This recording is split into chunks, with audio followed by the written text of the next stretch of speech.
Donnie and Dolly. The team is supported by ableauctions.ca. Closing your business? We can help.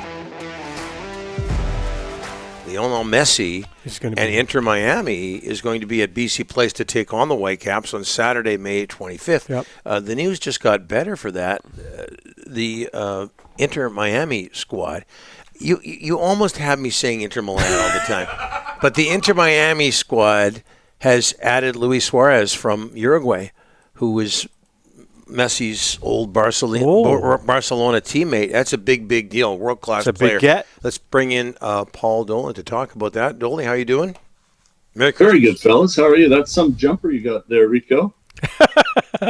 You like it?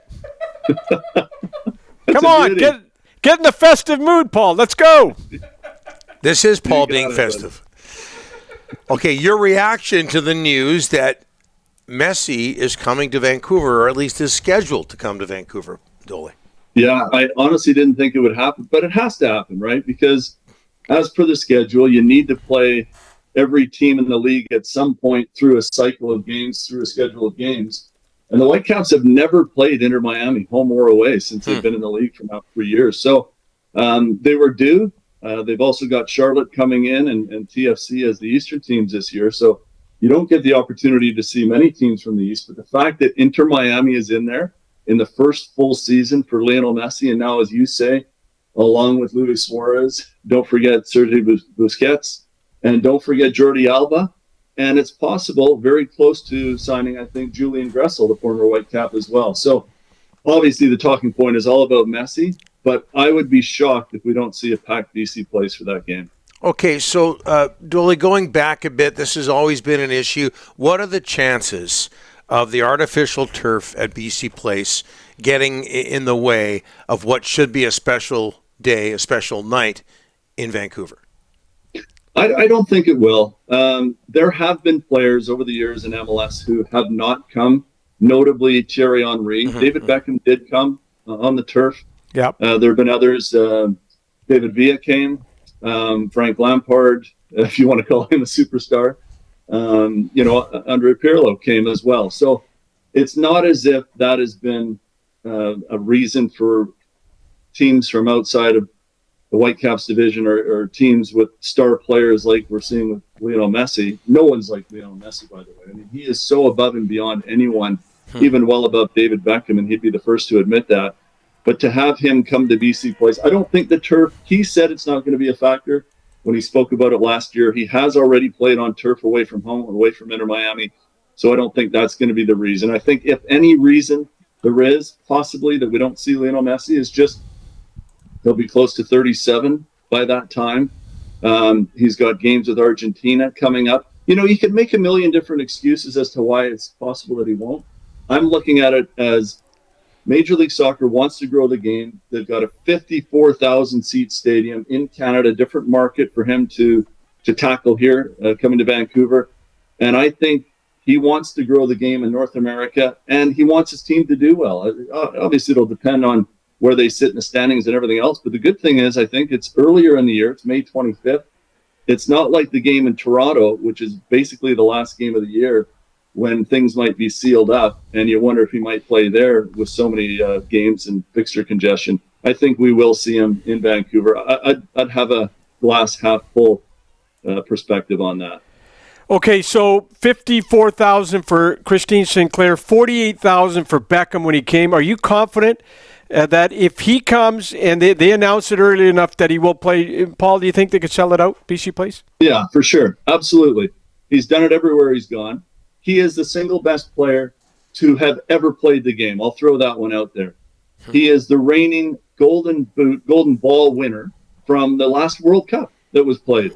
He's the reigning World Cup winner with Argentina, and continues to be the best player. You saw what he did in Leagues Cup. You're showing some of the highlights here. And I talked about it with you, Donnie and Dolly. Remember last year when you asked me about the impact that he had? He is getting me out of my seat, and he's still scoring incredible goals. And it's such a thrill to watch that I don't see why that place wouldn't be packed. Vancouver's an event town as well. You know, they had a very good crowd for the LAFC game at the end of the year. They had, as you mentioned, the Christine Sinclair game was almost packed. Remember when Canada played against Mexico here? It was packed. Obviously, the Women's World Cup. I don't see any reason why the thing wouldn't be packed to that game.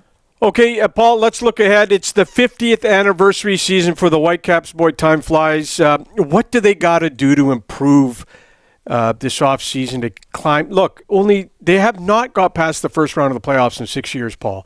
What steps do they need to get to that next level? Axel Schuster has always been about making the right move, not the first move. I think he's backed that up with some shrewd moves. The thought this year is that they might build from within the league. You know, losing Julian Gressel last year was tough, but then they picked up Richie Larea, who came over from TFC via Nottingham Forest, of course, and Sam Adekubi as well.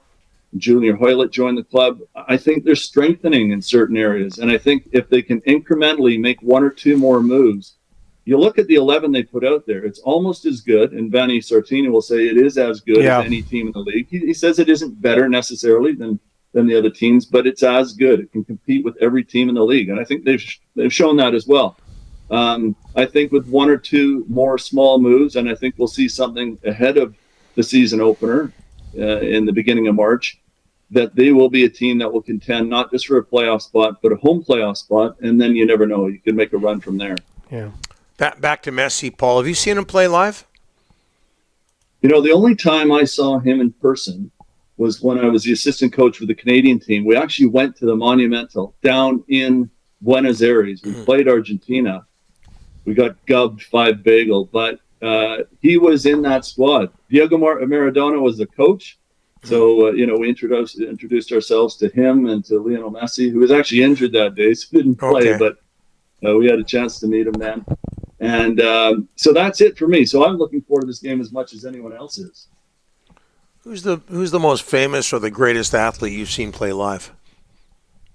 I guess it's Michel Platini that we played against with Canada in the 1986 World Cup. He at the time was considered the best player in the world, or one of the top two or three. That would be it for me. We played against Glenn Hoddle with England as well. Peter Shilton, maybe the best goalkeeper to ever play when England played here in 1986 ahead of the World Cup.